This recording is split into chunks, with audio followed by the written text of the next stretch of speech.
Ah, yes, my beautiful new house in Pasignano. The sun is shining. Good morning, neighbors. Good morning to all.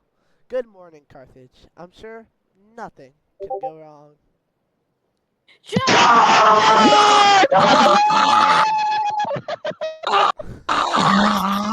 Oh, fuck! Oh, it's the Romans! Ah! Hello, and welcome to Ages of Iron, a game I'm sure very few have heard of. Maybe you've seen Ooga Booga's video, in which he conquered the world. But that was last season. This season is more. This game is about counters, balances, and just pretty much causing a ruckus for your enemy. The more annoying you are, the more you win. That is why I'm very good at this game. As you can see my beautiful Samnites behind me, they are very excited to be here, as you can see by their twirling. So in this video, me and they will teach you how to play this game, and how you, like Ooga Booga yourself, could conquer the world. But first, look at our rally. This is beautiful. This is beautiful. Beautiful. In today's video, we'll first start off with the basics of infantry, cavalry, and archers. And then we'll dive into the actual faction gameplay and the game itself. So strap along, come along with the Samnites for your tutorial of Ages of Iron. So welcome. You're here. You're in the deployment screen. You're gonna ignore all these other buttons and you're gonna click deploy. Now, you're greeted with two other options. Either the punk-ass Romans or the cool Carthaginians. You should always pick Carthage because they are superior. Now, you'll be greeted with a ton of units. There's light infantry, there's heavy infantry, there's cavalry, there's garbage, and there's more garbage. And it's important to know what's garbage and what's not. Take Sacreds, for example. These boys will fuck up a Roman line any day of the week. Scutari, maybe not so much. Kasatin, you can run away. But first, I'll spawn with the basic formation of 7 pikemen. And while you only have you only have 550 points to spend, so spend them wisely, and it's recommended to spend them all on one unit. And then once you have, use the remaining money to buy skirms or archers. Now that you are spawned in, you are going to select all your units by clicking all of them, either selecting all the numbers for them, or if you want to make it short, press Q on your keyboard, and then just move them. Now you may be wondering, well Henry, they're all fucking clumped up, how are we going to do shit with this? If you go down to this beautiful formations tab, and you click the line formation, you can form a beautifully constructed line. Give them a second though, because they are pikemen. Now, there are several things you can do with your units. You can first select the formation tab to form different formations like square,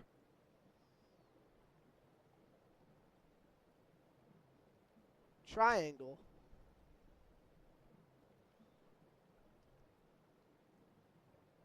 column, double column, and last but not least, double line. Now, it's important to remember each unit's specific job in the formation. Example, archers. Never send them into a fight on their own. Always send them away from the squad overall. It's incredibly recommended to multitask and form something like this.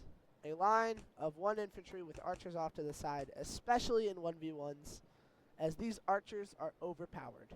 These are your strong suits. So that's your rundown on basic unit formations.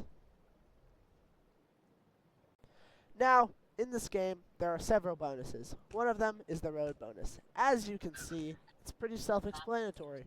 Units on the road move faster and in faster rate.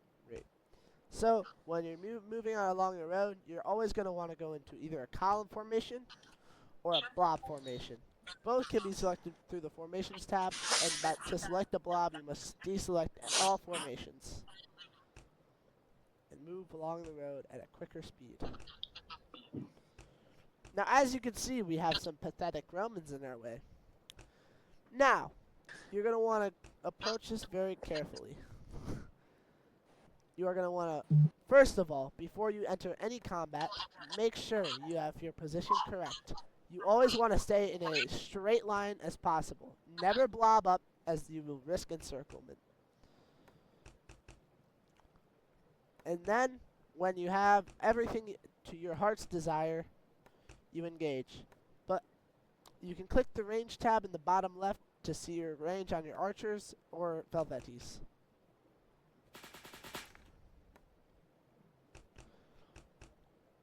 Now, one thing to note is that both sides will always have superior moments towards each other. Example, Roman infantry will always beat Carthage infantry in a fight unless you play your cards right. So, it's always recommended you attack from the sides, focusing all your strength on one single point in the line. Now, it's important not to focus all your strength on one point in the line, as this risks encirclement. Now, as you can see, I am multitasking like crazy, moving different units to different spots to make sure I always have enough damage on my opponent. As you can see, it is a multitasking hellhole. And that's pretty much the combat of this game. You're going to always want to be moving more of your units to fight and deal more damage to the enemy troops.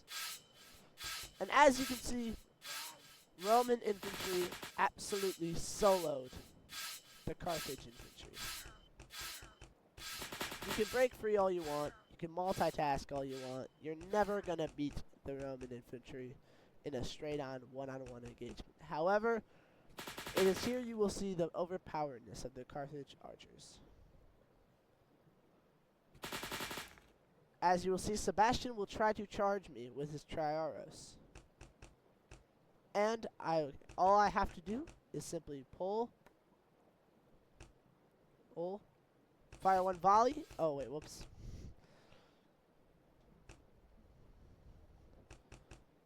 Let's pull away. Turn, fire one volley. Okay, what the heck? This is the Archer strategic playset right here. As they're chasing, you want to turn and fire, and then turn,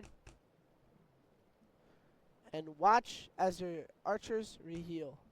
As you can see, when you turn and you fire, you will see a reload bonus right there. And you will, as long as you just keep running and know your units that we are faster than them, we can outrun them very easily and very quickly.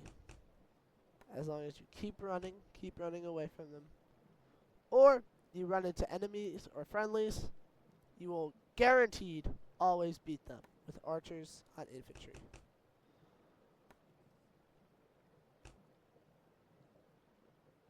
Okay, what? Now, it's also important to try to maintain roads.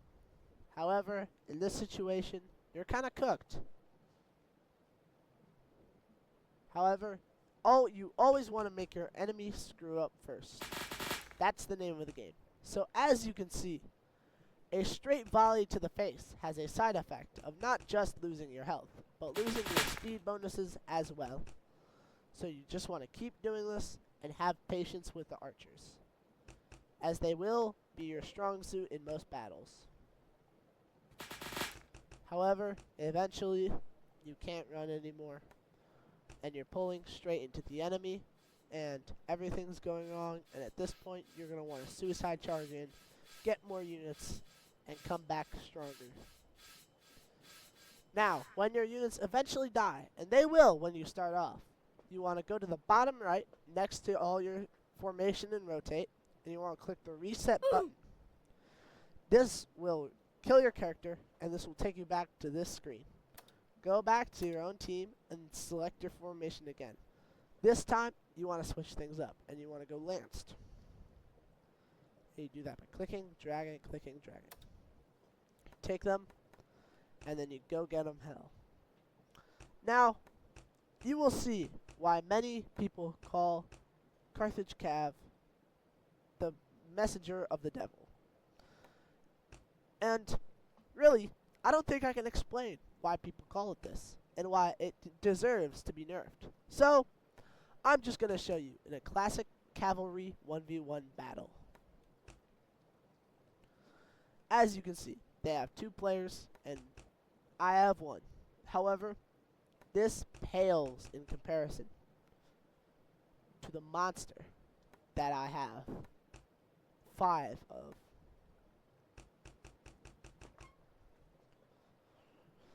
Now you will see the most overpowered tactic in all of cavalry battle. Psycho charge. Now, the more you move before engaging, the more of a certain bonus you get called charge damage. This charge damage increases the initial damage of their first strike of combat. Example, if you're moving your units for a set amount of time and hit them in a set amount of way, aka flanking, or just overall fucking them up, you will see you will always win. Carthage Cav is superior to Roman Cav, just like Roman footmen are superior to Carthage footmen. Now, as you can see, I'm in a standoff with pikes. Oh no, you may be saying. But, nonetheless, no worries indeed, as all I need to do is have some patience and cycle charge.